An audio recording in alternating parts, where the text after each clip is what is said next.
Merci, Monsieur Giorgio. Monsieur, vous avez la parole. Merci beaucoup. Donc, Madame la Présidente, Madame la Ministre, Mesdames et Messieurs les députés, je suis très honoré de venir aujourd'hui. Tout d'abord, je voudrais juste rappeler mon expérience professionnelle en présidant notamment la Commission des maladies transmissibles du Haut Conseil de la santé publique. J'ai conseillé différents gouvernements français pendant 15 ans sur la gestion des crises sanitaires et des épidémies. J'ai été président pendant des années du comité technique des vaccinations, donc j'ai présidé à la politique vaccinale française. Donc je suis pas du tout un anti-vax comme certains médias l'ont dit. Je suis à fond convaincu de l'intérêt de la vaccination. Et j'ai même été vice-président à l'OMS pendant des années du groupe d'experts pour les vaccins pour toute la région euro de l'OMS, qui est beaucoup plus large que l'Union européenne, parce que la zone euro de l'OMS, ça inclut la Russie, toutes les républiques d'Asie centrale, la Turquie, Israël, c'est la grande Europe de l'OMS. Donc voilà, c'est quand même mon expérience à la fois des épidémies et de la vaccination. Moi, j'aurais deux messages principaux à vous dire dans cette crise. C'est qu'on a bafoué la science et on a bafoué le droit. Alors on a bafoué la science parce que toutes les décisions de nos politiques, basées sur des experts qui, malheureusement, on le sait maintenant, c'est public, ont des conflits d'intérêts majeurs avec l'industrie pharmaceutique. Quand ils prennent des décisions en catimini, ils ne fournissent zéro référence scientifique. Moi-même, je connaissais très bien Jean-François Delfraissy, le président du conseil scientifique à l'Élysée, parce que moi je l'ai connu quand il était interne en 1978, et je l'ai appelé il y a quelques semaines, je lui ai dit, écoute Jean-François, on n'est pas d'accord, mais j'aimerais qu'il y ait un débat contradictoire, parce que tu sors plein d'avis comme ça, on ne connaît pas tes sources, et là il a refusé le débat. Et c'est pour ça que je suis très à l'aise, parce que, vous savez, ça fait 2 ans que je me bats dans les médias français, j'ai écrit 2 livres, ils n'ont jamais été contestés sur le plan scientifique. Dans mes livres, il y a des dizaines de pages de preuves. Tout ce que je dis est sourcé.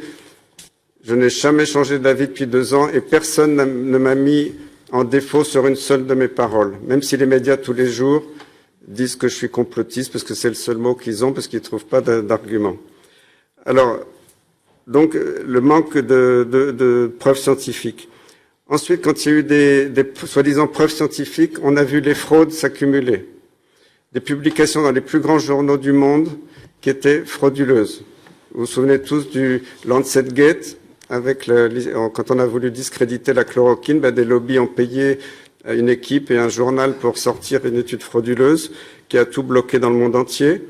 Plus récemment, vous l'avez vu dans le British Medical Journal, il y a eu le Pfizer Gate qui a montré qu'une partie des études de Pfizer pour faire obtenir l'autorisation de leur soi-disant vaccin était frauduleuse. En France, les médias n'en ont jamais parlé, à part un petit encart dans le Figaro. Ça, c'est quand même assez scandaleux, alors que quand le Lancet est sorti, tous les médias en parlaient. Les conflits d'intérêts sont majeurs, que ce soit avec les experts, que ce soit aussi avec les médias. Et ça, c'est public, c'est pas des fake news, c'est pas moi qui le dis. Le gouvernement français, en plus des dizaines de millions d'euros qu'il donne chaque année aux médias principaux, depuis 2 ans, a donné 3 milliards d'euros aux médias. 3 milliards d'euros. Alors, soi-disant, les caisses de la France sont vides. On donne 3 milliards d'euros aux médias. Ça ferait beaucoup d'hôpitaux qu'on pourrait construire. Ensuite, ces produits qu'on appelle vaccins. J'étais considéré pendant des années comme un spécialiste des vaccins en France, en Europe, dans le monde. Et je crois que le plus grand scandale de cette épidémie, c'est de nous avoir fait croire que c'était des vaccins. Ce ne sont pas du tout des vaccins. D'ailleurs, la preuve, maintenant, on sait qu'ils ne marchent pas, qu'ils n'empêchent pas d'être contaminés, qu'ils n'empêchent pas de faire des formes graves. Maintenant, les pays qui ont le plus vacciné, on voit que c'est plus de 90% des gens en réanimation sont des doubles, triples vaccinés, que ça n'empêche pas de transmettre. Donc, j'ai jamais vu, c'est la preuve formelle que ce ne sont pas des vaccins. Donc, faut arrêter ce délire de vouloir vacciner pour une maladie qui ne tue presque plus. Où sont les morts? Alors, il y a beaucoup de chiffres qui ont été gonflés.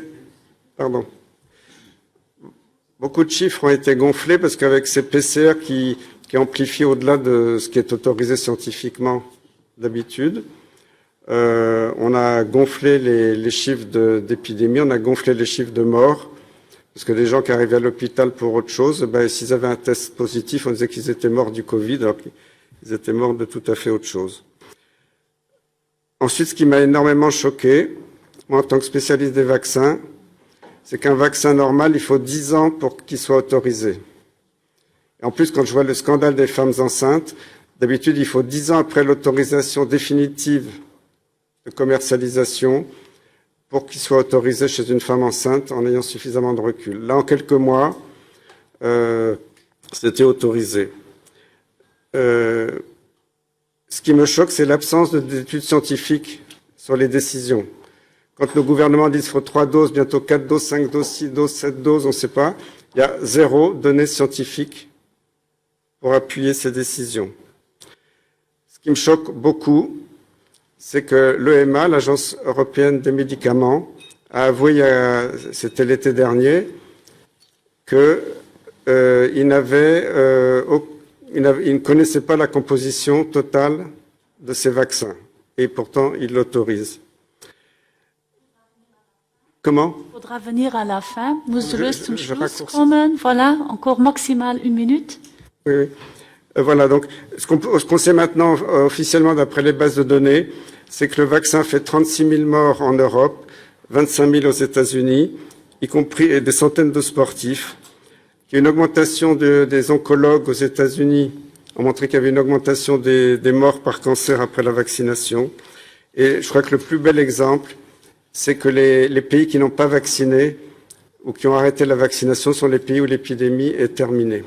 Ça, c'est très fort. On peut voir l'exemple de l'Inde. Et le dernier mot, c'est sur le droit. Je dirais que tout est illégal, puisque, comme ça a été dit tout à l'heure, une autorisation de mise sur le marché conditionnelle ne peut être obtenue que si on a démontré qu'il n'y avait pas de traitement efficace. Alors, il y a des centaines de publications scientifiques, l'exemple de l'Inde, d'autres pays qui montrent qu'il y a des traitements efficaces. Et surtout, le plus important, c'est qu'on est toujours en phase 3 expérimentale et que dans les traités internationaux, y compris dans le Code de Nuremberg, c'est totalement interdit de faire une obligation sur un produit expérimental. Donc tout État, tout parlementaire qui vote pour une obligation sur un produit expérimental, il peut être attaqué à titre personnel au pénal à un tribunal international pour une faute extrêmement grave, mais en mettant en danger la vie des êtres humains. Et puisqu'on parle des enfants, je termine là-dessus. Il y a des enfants qui meurent du vaccin. Et maintenant, on sait que ceux qui meurent du vaccin sont plus nombreux que ceux qui meurent du Covid, qu'il y a quasiment 0 mort du Covid. Dans mon entourage personnel, je connais une jeune fille de 17 ans, une jeune fille de 20 ans qui sont mortes 8 jours après le vaccin d'un infarctus du myocarde. Moi, j'ai jamais vu de ma carrière un infarctus du myocarde à l'âge de 20 ans et une autre d'une embolie pulmonaire. Donc voilà, je vous demande un moratoire sur ces produits qui ne sont pas des vaccins, qui n'ont pas été évalués de façon correcte, dont on aura les évaluations définitives dans plusieurs années. Voilà, je vous remercie.